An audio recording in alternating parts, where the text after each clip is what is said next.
क्या कभी ऐसा हो सकता है कि एक पिता खुद अपने ही बेटे की बलि दे दे, और वो भी भगवान के कहने पर? ये कोई कल्पना नहीं है, ये सच्ची कहानी है राजा मूर्ध्वज की, जिसने भक्ति की सबसे कठिन परीक्षा दी थी। ये बात बहुत पुरानी है। भारत में बहुत से राजा हुए थे जिन्होंने धर्म, करुणा और भक्ति के अद्भुत उदाहरण प्रस्तुत किए हैं। लेकिन एक राजा की कहानी इतनी अद्भुत है कि आज भी लोग सुनकर बहुत ही अचंभा हो जाते हैं, और वो थे राजा मोरध्वज। राजा मोरध्वज भगवान श्री कृष्ण के बहुत ही अनन्य भक्त थे। वो अपनी प्रजा के लिए न्यायप्रिय थे, करुणाशील और अत्यंत ही धर्मनिष्ठ थे। उनके राज्य में कोई भी भूखा नहीं सोता था, ना किसी के साथ अन्याय होता था। लेकिन भगवान श्री कृष्ण ने एक दिन उनकी भक्ति की परीक्षा लेने की सोची।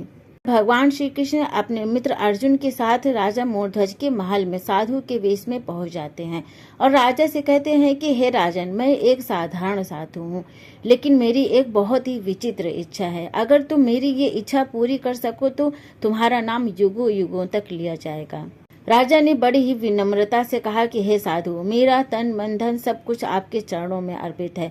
आप जो भी कहेंगे मैं अवश्य करूंगा। साधु यानी कि श्री कृष्ण मांग करते हैं कि मैं तभी संतुष्ट होऊंगा जब आप अपने पुत्र को जीवित ही काट कर मुझे भोजन के रूप में अर्पित करेंगे। आप और आपकी पत्नी स्वयं उसे काटेंगे। सारा दरबार एकदम सन्न हो जाता है। ये कैसी विचित्र मांग थी।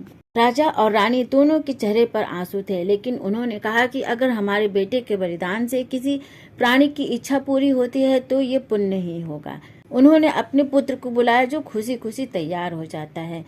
वो कहता है कि पिताजी, अगर मेरे जीवन से किसी का कल्याण होता है तो मैं बहुत ही सौभाग्यशाली हूँ। राजा ने तलवार उठाई, रानी पुत्र के हाथ पकड़ लेती है। पूरा दरबार एकदम सन्न था।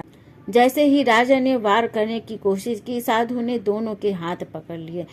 उनकी आंखों में आंसू झलक आए। साधु का वेश छोड़कर भगवान श्री कृष्ण और अर्जुन दोनों अपने रूप में प्रकट हो जाते हैं। उनकी आंखों में प्रेम और आशीर्वाद के आंसू थे। भगवान श्री कृष्ण कहते हैं कि हे मूर्धज, तुम्हारी भक्ति और त्याग की कोई सीमा नहीं है। आज सारा संसार तुम्हारी भक्ति को जानेगा। अर्जुन की आंखों में भी आंसू थे। ये दृश्य इतना अद्भुत था कि देवता भी आकाश से फूलों की वर्षा करने लगे। ये कहानी सिखाती है कि सच्चा भक्त त्याग की हर परीक्षा में खरा उतरता है। भगवान सच्चे दिल की भक्ति और प्रेम को कभी व्यर्थ नहीं जाने देते हैं। वीडियो कैसी लगी? अगर पसंद आए तो प्लीज़ वीडियो को लाइक, शेयर और कमेंट करना मत भूलिएगा। आगे भी ऐसी ही और भी कहानियाँ जानने के लिए प्लीज़ चैनल को सब्सक्राइब जरूर करें। Thank you.